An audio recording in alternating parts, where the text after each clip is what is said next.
Welcome to Third Floor Views, a production of Chesapeake Family Life, where we talk about health, education, and living with kids. I'm your host, Laura Boycourt. Today, we'll be talking about growing your own food, from the nutritional benefits to the process to the recipes, all of which is featured in Kayla Butts' new Garden to Table cookbook. Thank you, Kayla, for being here today. Thank you so much for having me, Laura. I really appreciate the time. Oh, absolutely. And I'm really excited to get into this with you as a mom and having young kids and just someone, a 40-something with a 40-something husband looking to improve our nutrition and health. This is a real interest to me. So it's a pleasure that I'm able to talk to you today. Thank you. Same here. All of the above. Perfect. So let's start with a little bit about you, your background. You're a registered dietitian, nutritionist, and a registered dietitian. So can you tell us a little bit about those? Maybe I was a little bit redundant. Maybe there's some crossover there. Can you explain those to listeners and viewers? Absolutely. I wear many hats. And when we just were visiting with each other before we hit record, I said pretty much my entire life revolves around food, and that's true. So I always sort of hesitate to tell people I'm a dietitian because there's that misconception that I'm going to judge what you're eating. I see them hide the hamburgers and the French fries, but really my goal is to help people understand how the food they eat affects their bodies.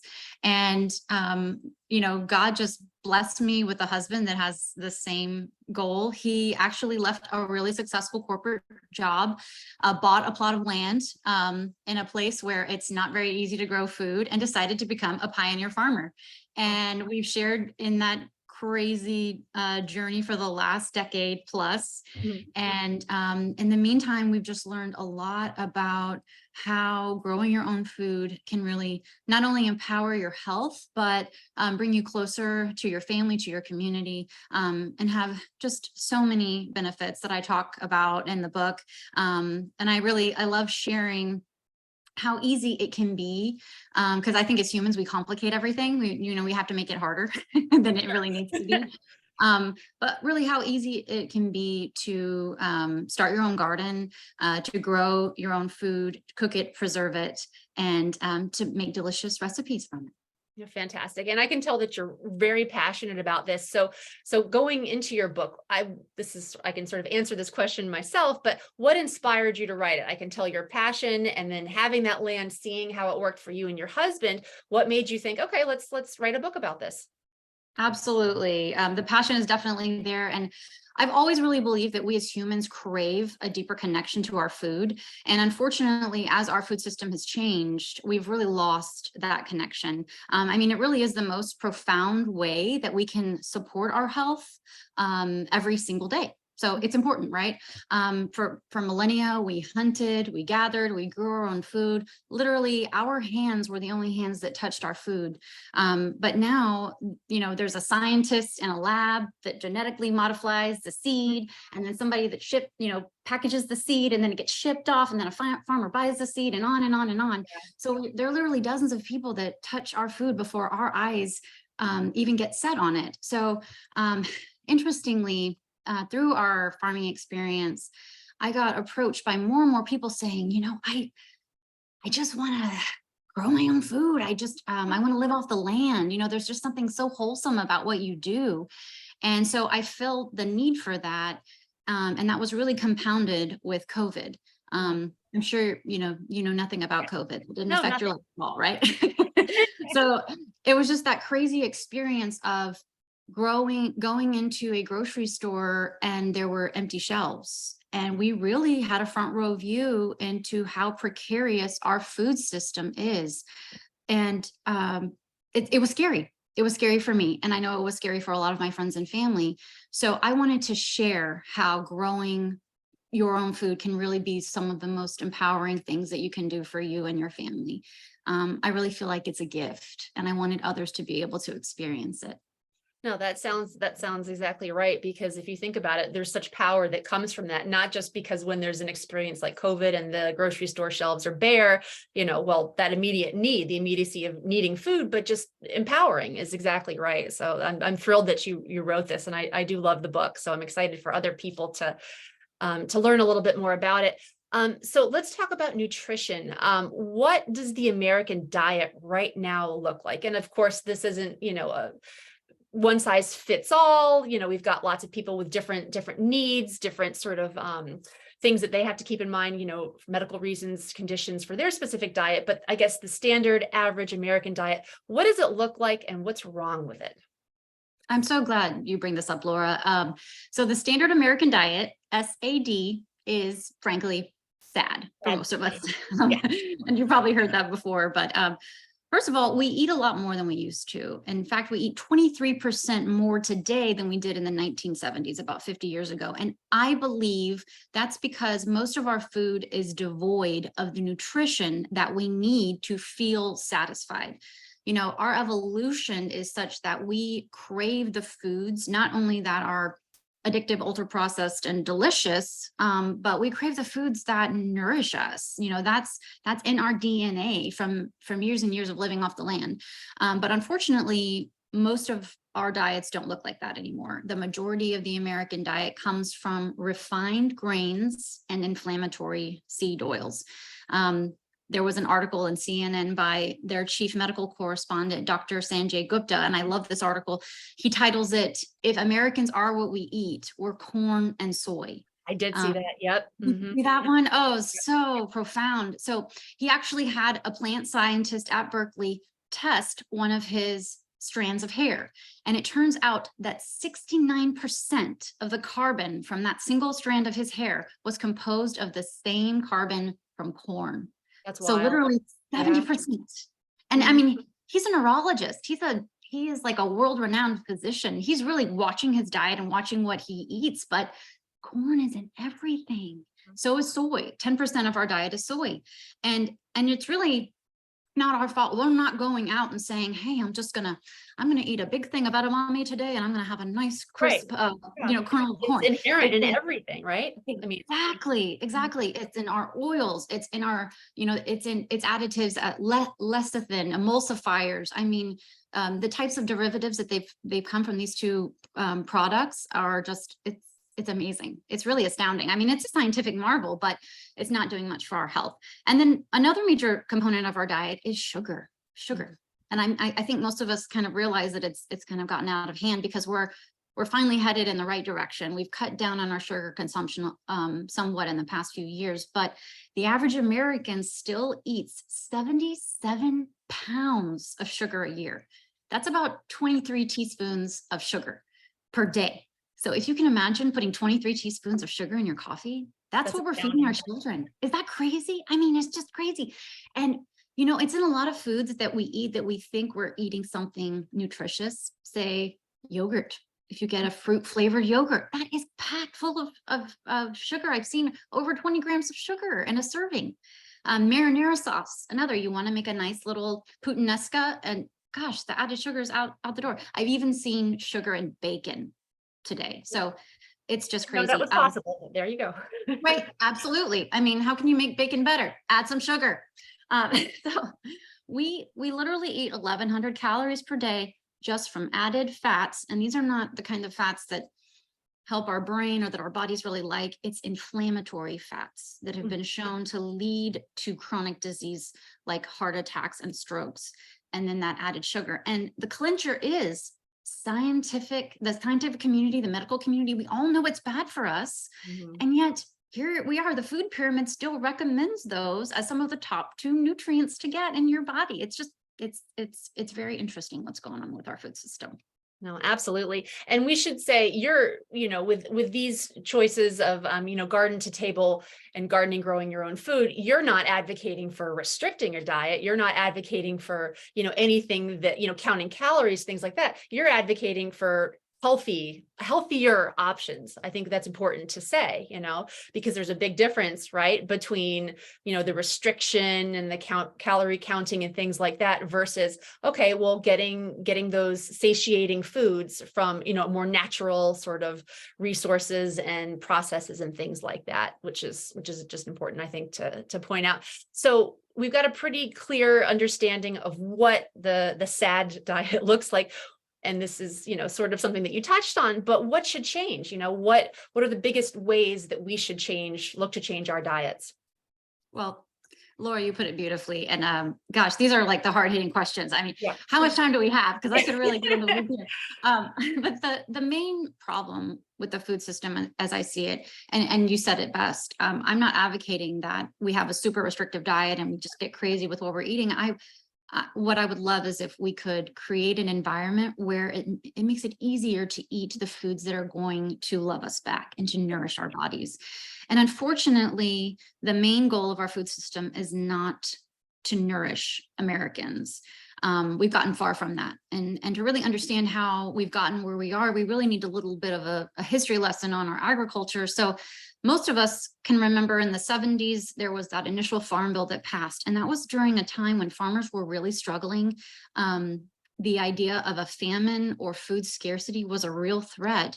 And so government came in and tried to help. And in doing so, they created commodity crop distinction. So farmers that grow commodity crops, wheat, corn, soy, canola, you're hearing a lot of the same terms that I've been using. They are given basically a government bailout. If the prices, the bottom drops out on the prices, they're able to get additional assistance for growing these commodity crops.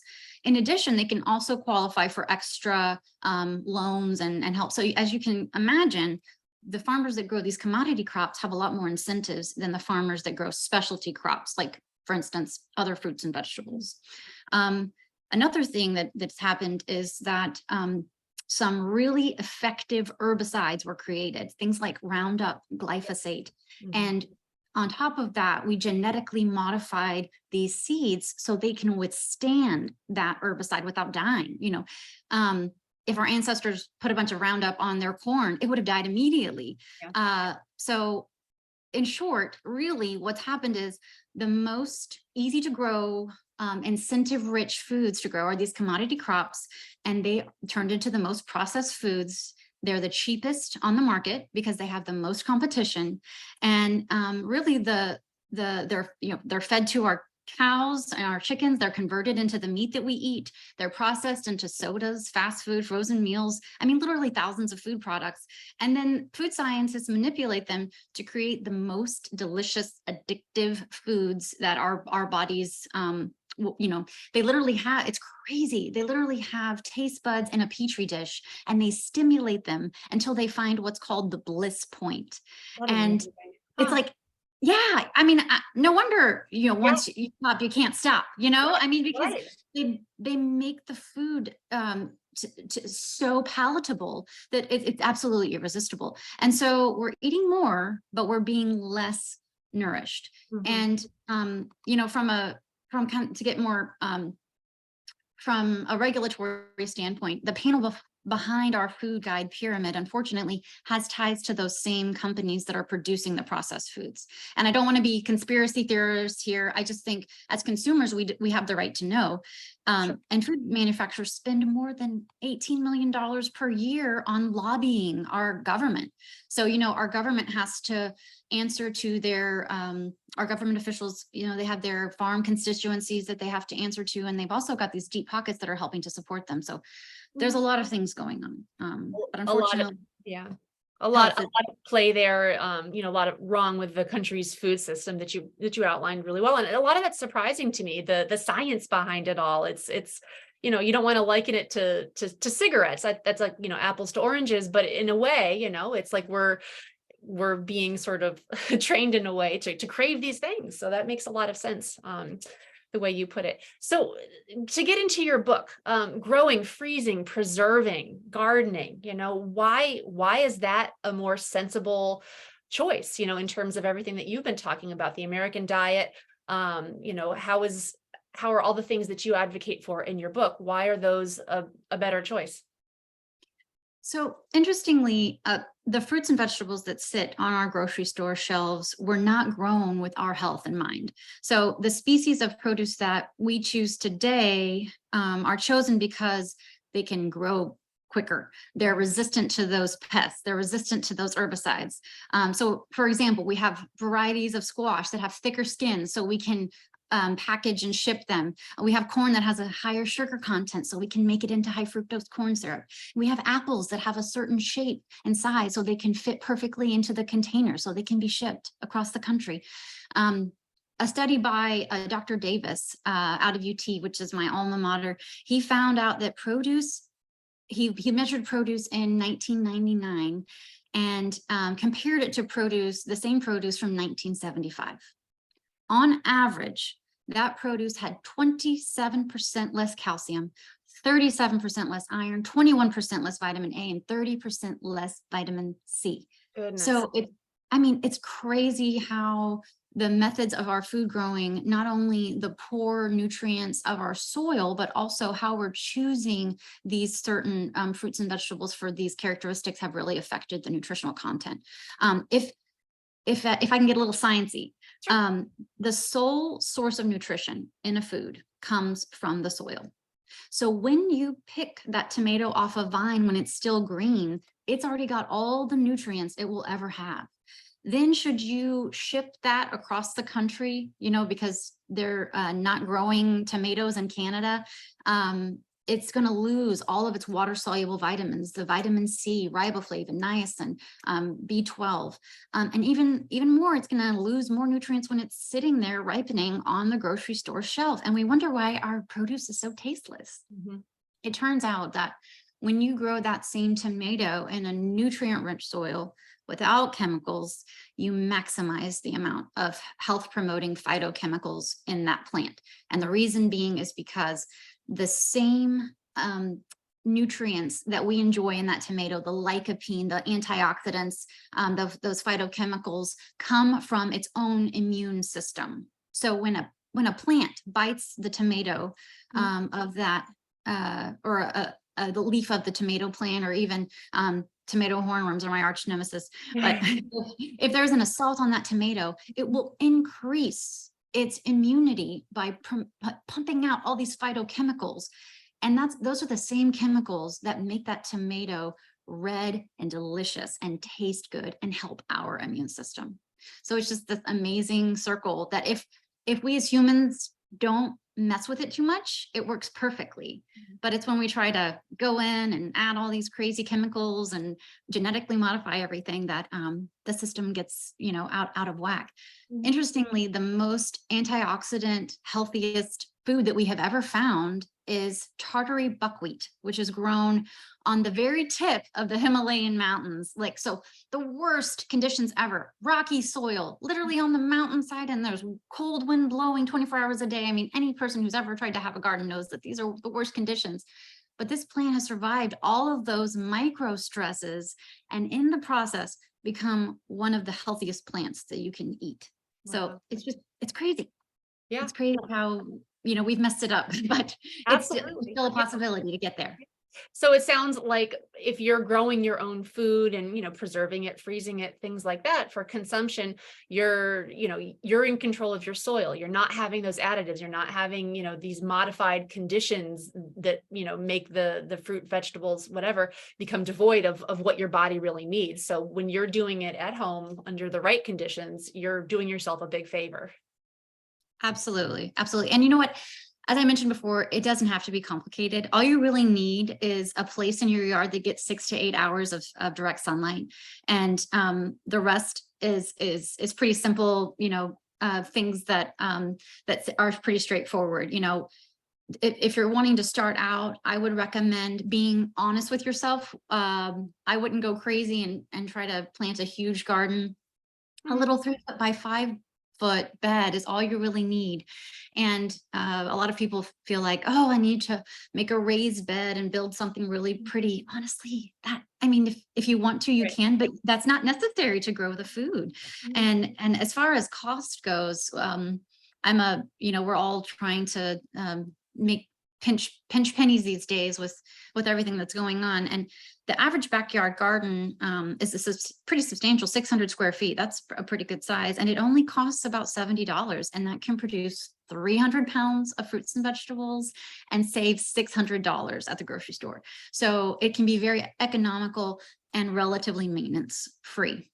Okay. Yeah. So that was sort of my next question that you answered, do it yourself food. It seems like it's not quite as time consuming as some people might think. It's a little bit easier than we might think, and it's cheaper than we might think. So it makes a lot of sense. And, for someone like me who has, a relatively sparse backyard, it can be overwhelming to think, all right, well, if I was going to do this, it would just the time, the money, the effort. But it sounds like you can start, at a relatively small scale and still be successful in the endeavor. Is that right?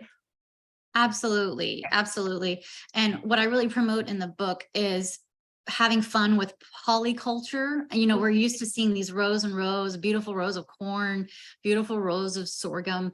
And that's not how nature works. We have symbiosis going on and balance in nature. And that's really the easiest, most fundamental way to have a garden and have it successfully. So I give you a step-by-step, very easy to follow method in my book, to where you can start a garden on the weekend and have a productive garden. I give you tips on how to mulch it so that it's weed free. You can lay down drip tape, and it's, now with technology, you set your timer to water every few days. And so literally you just look at your garden out the window and say, oh, there it is. I hope everything's going well. And it will be. It's really kind of self-sustaining, if you put the initial inputs in it correctly. So it's very gratifying to see as well when you finally get that harvest. I'm sure. And since we are a sort of family centric magazine, catering to the whole family, it sounds like gardening, in my experience, when I was young, I have fond memories with my parents in the backyard. It sounds like it can be a fairly whole family friendly activity. I would imagine. What are some of the ways that maybe younger kids could get involved? From what you've said, it sounds like, there are lots of options for them, maybe helping till some soil, plant some seed, drop some seeds in, things like that. Absolutely, absolutely. I have involved my children in every step of the process, and you will be surprised at how passionate they get about growing their food. They can plant seeds, water the garden, help weed if you need them to, harvest the vegetables, even prepare them, cook them. They have kid-friendly chef's knives so they can, chop vegetables or pull apart lettuce leaves. And I find that my kids are much more open-minded to trying new things, especially when it comes to vegetables, when they've had a hand in growing them, or cooking them even. And they seem to have much more of an appreciation for the food that they have when they've had a stake in growing it as well. So even when they were tiny, they love scooting around the garden. And one of their favorites was, as you can imagine, raking up leaves, because Yep. then they got to jump in it afterwards and make a big mess. Yes, absolutely. My kids love that too. And to your Yeah. point, it's even though we don't currently have a garden, but that's going to change after talking to you today. Just having their little the plastic, cut safe knives, being able just to cut some zucchini or, some lettuce, some tomatoes. They're so much more invested in it, and they're so much, they're proud of what they've done, and they're much more likely to eat those vegetables. So I think it's a Absolutely. win-win for everyone in the family. Definitely. And there's so many lessons that they can learn from the garden. I mean, just about the ecosystem and how everything plays an important role. One of the best things that we've learned along the way is how everything balances everything out. My daughter had a fear of bees, and when she finally realized what an important pollinator they were, now she loves bees, because she knows that that's one of the most important species we have for our Right. food system. Right. So So it's a great teaching tool as well for the ecosystem and just the environment and, our planet at large, which is wonderful. And as we wrap up, I didn't want to let you get away without asking for some of your favorite recipes from the book. If you could share maybe one or two family-friendly recipes that you're a big fan of. Oh gosh, Laura, you ask all the hard questions. Man, I have so many. So family friendly, gosh. Some days when I'm tired, I really gravitate towards the no fuss kind of recipes, like a gazpacho or a Dutch baby. That's one of my kids' favorites. Yep. I mean, who wouldn't like a giant pancake with a lot Yep. of yummy Yep. berries, summer berries on top? I love to travel when I can. And so international flavors are some of my favorites. There's this beautiful tzatziki potato salad that I would love for you to try. So easy, so delicious. There's also a to die for box tea, Irish box tea, if you've ever had it. It's sort of like a latke, but fluffier. Oh, it's so good. Potato pancake all the way. And then pies are my love language. And so there's a few recipes for pies in there that I always bring out in a pinch, and they're fan favorites for sure. So. Oh, fantastic. Well, it's a wonderful book. Obviously all of your recipes, your expertise, the photography is beautiful. It's like you can't read that book without, wanting to go start a garden right away. So thank you so much to Kayla Butts for taking the time to speak with us about the benefits of growing your own food. And thank you to all of our viewers and listeners as well. Make sure you visit ChesapeakeFamily.com for up-to-date local information on home, health, and living for today's Maryland parent. This episode will be archived on ChesapeakeFamily.com in video and podcast format. I'm Laura Boycourt with Chesapeake Family Life and Third Floor Views. Thanks so much for joining us.